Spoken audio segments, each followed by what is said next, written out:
I guess you could call this the top 5 weapons of Warframe of 2016. I did do a top 5 weapons in Warframe of 2015.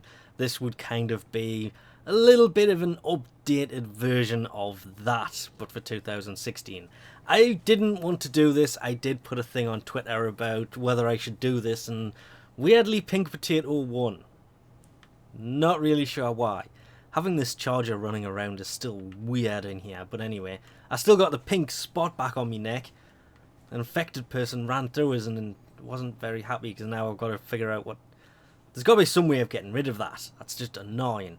But for this top 5 weapons in Warframe of 2016, I will not be including the Syndicate weapons. Honourable mentions would have to go to things like the Telos Bolt Ace, which is great for sliding in enemies because it does that whole effect. And then the Secure Elector because it's good for farming credits. We'll also have to be excluding from this, and I really do like having the moon sitting outside. It looks pretty cool.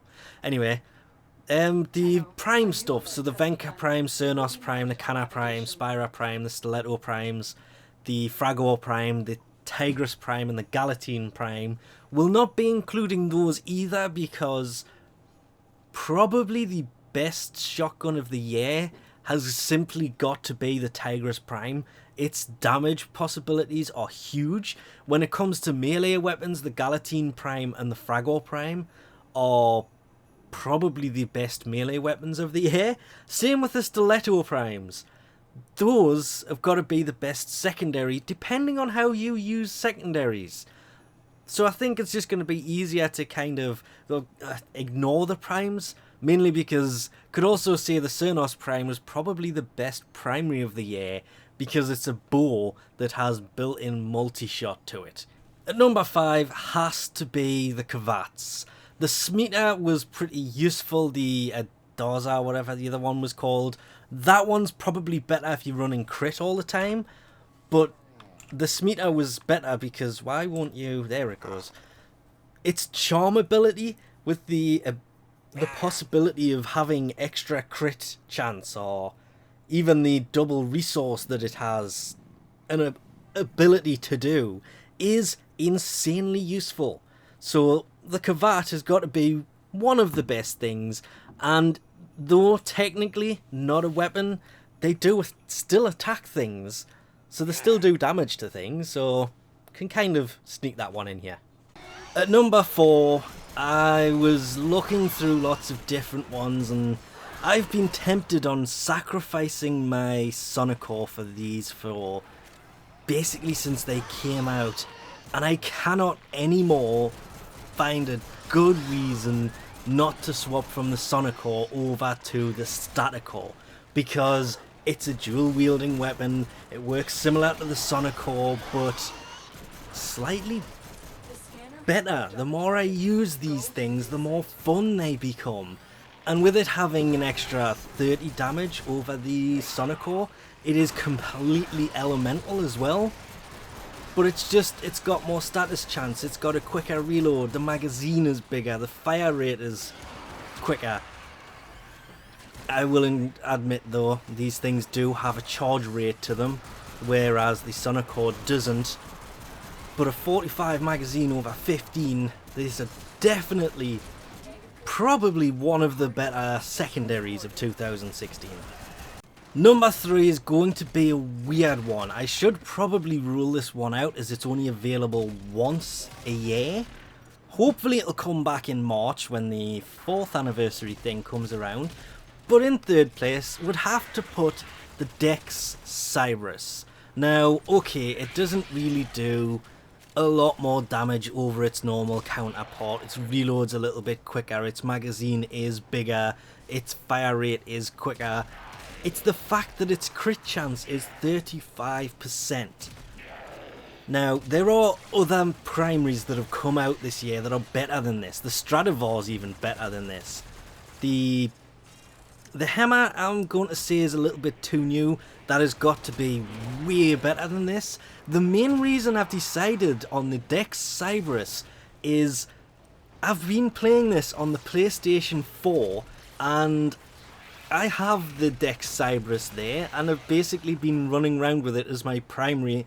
And for new players, this was a hell of a decent weapon. At number 2, and probably another one that a lot of people are going to disagree with here, I would have to go for the Xena.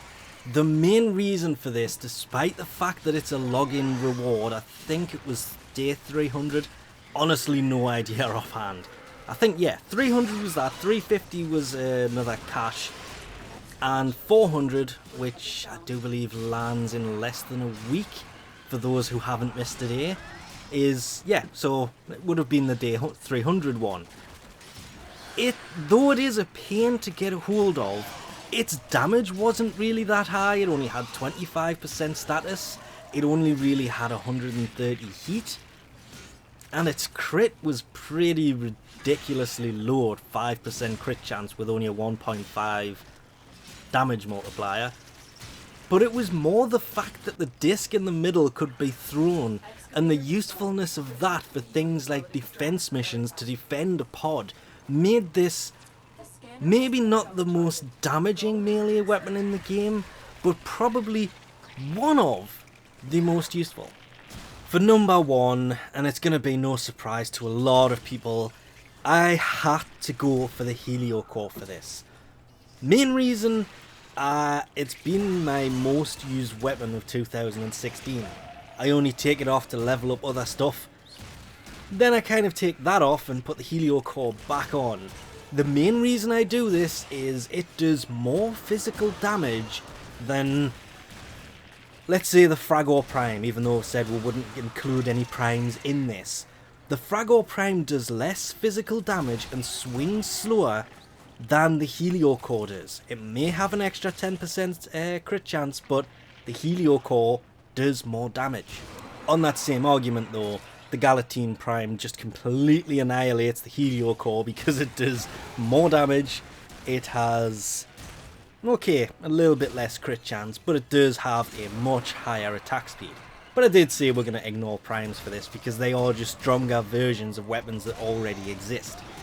Even down to things like the Jack Kitag.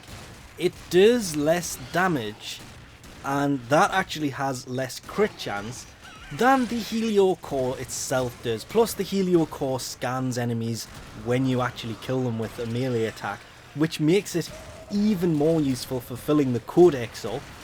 But even if we take the Cyanoid Helio Core into account here, that does a lot less damage. 19 or 20 total damage less than the normal Helio Core does.